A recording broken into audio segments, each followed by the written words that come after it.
Hello, my name is Christi Monger, and I'm an employment specialist at BCU's Rehabilitation Research and Training Center. Today, I'm going to be talking about how to manage stress and depression during social isolation. The goal of this video is to provide parents and caregivers with tips on how to help their children cope during this time. During the COVID-19 shutdown, our lives have abruptly changed.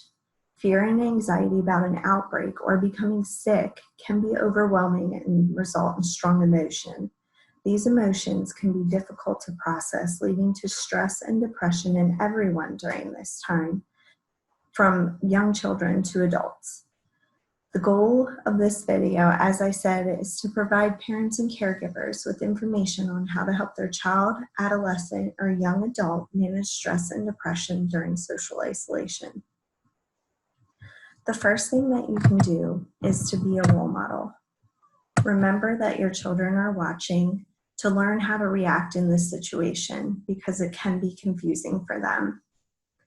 Think before you react. Set a positive example.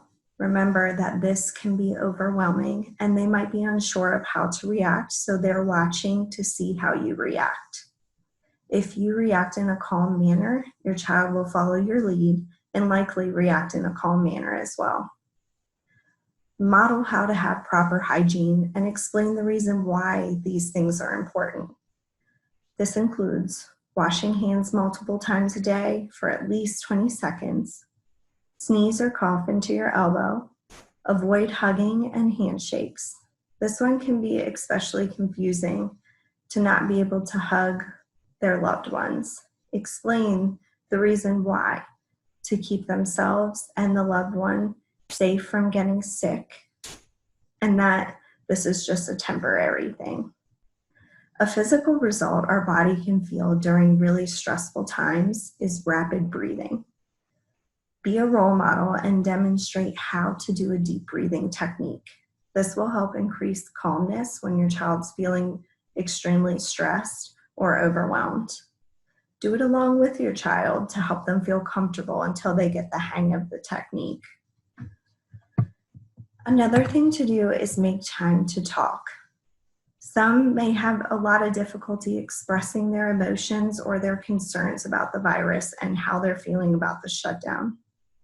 As parents and caregivers, it's really important to make time to talk. This includes staying calm while you're talking about COVID-19. Try to focus on the positive. This can be really challenging when we're faced with the unknown of when things are going to get back to normal. However, focusing on the positives, such as we're healthy right now, we get to spend extra time together, can assist with decreasing stress and depression during this time. Be aware about how you talk about COVID-19 and provide reassurance to your child. Remember that their fear and anxiety can increase or decrease based on how you talk about COVID-19. So make sure that you be aware of how you're talking about the situation. Listen to your child when they're expressing their emotions. This could be through verbal expression, or if they're having trouble verbally expressing how they feel, offer a different way for them to express their emotions. This can be through writing down their feelings or drawing or some sort of artwork to help them express those emotions. Offer time for your child to then explain what they're drawing or what they wrote to help them express those emotions, and make sure you're actively listening to them. And also remember that your child acting out is also a way of communicating. They may be very confused during this time and feeling overwhelmed, and their reaction can be acting out. Pay attention to those things and talk about them and listen to your child so that they can be reassured during this time. When children are unsure about how to talk about a conversation, they tend to ask questions. You can use those questions as a guide for the conversation. Make sure that you're offering answers and reassurance, but provide accurate information and make sure that it's age appropriate. A young child isn't going to understand the same information that a young adult would. So make sure that the information is age appropriate. As I said, be honest and accurate. Oftentimes we imagine things much worse than reality. Be honest in answering the questions without providing unnecessary information, because that can be really overwhelming. Explain social distancing, as this is a new term. Social distancing includes staying away from our friends and family until the risk of spreading the virus has decreased. In order to do this, you can use pictures or draw a simple chart to help explain this confusing concept. You can also use things that are already created, such as flattening the curve chart, to help explain what social distancing is. You can correct any misinformation that your child may have heard.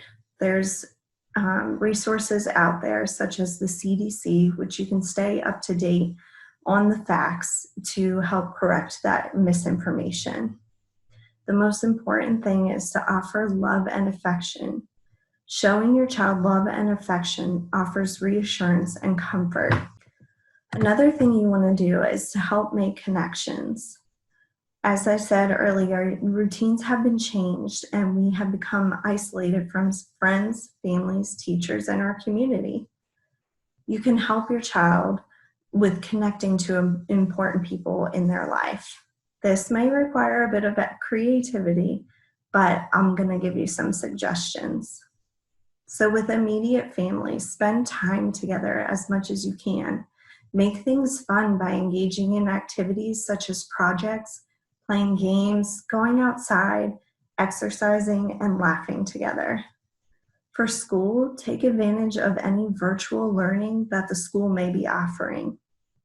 Another thing with school is to explore if they're offering any free resources, such as meals, or they might even be providing a tablet or laptop.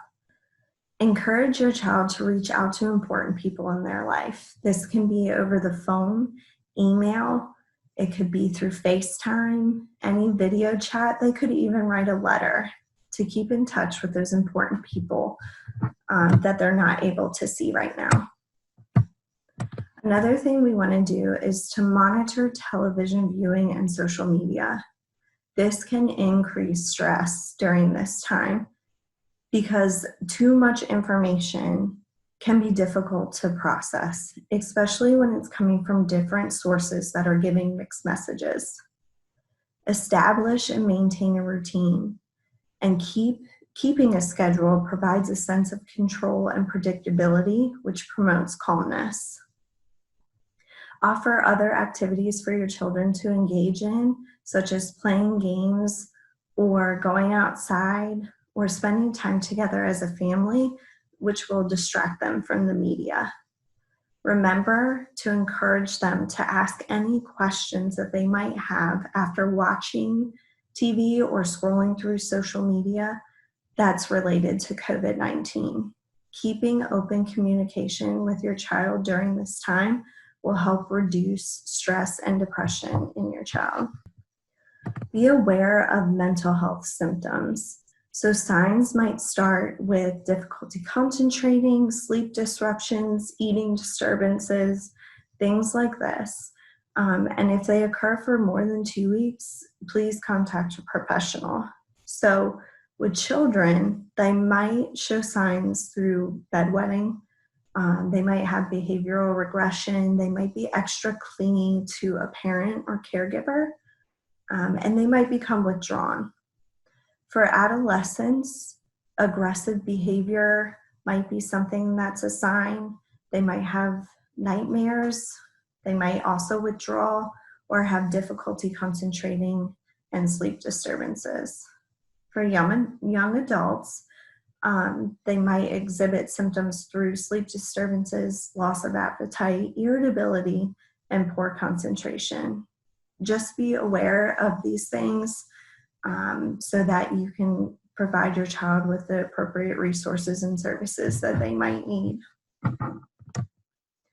So now that we discussed all of that, We can talk about activities to promote calmness during this time.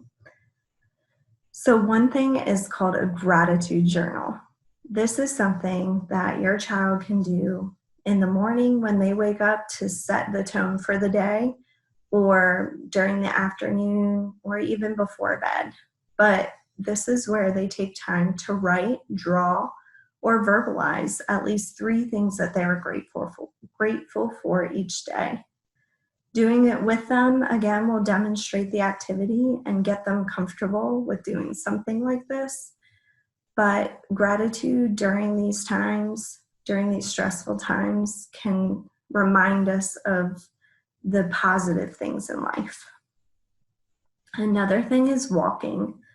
So being mindful while you're walking can promote calmness. This means taking in all the sights, sounds, and smells of nature. Avoid distractions of being on your phone and notice the positive things about nature. You can take a different route each day to learn new things about your surroundings. Another thing is writing a letter. Have your child write a letter to a family member or friend, somebody that they really miss seeing, because that will help keep them connected during this time. They can even write a gratitude letter to first responders, thanking them for their service during this time. The last activity that you can do to promote calmness is called mindful breathing. This is when you get into a comfortable position. That can be sitting or lying down. If you're comfortable, close your eyes. If not, you can leave them open. And this focuses on the inhaling and exhaling of breathing, which is especially helpful in the moment of high stress or anxiety. There is a fact sheet to go along with this video that has the resources listed at the bottom, which also one of them provides more calming activities that you and your children can do. Thank you for watching this video today.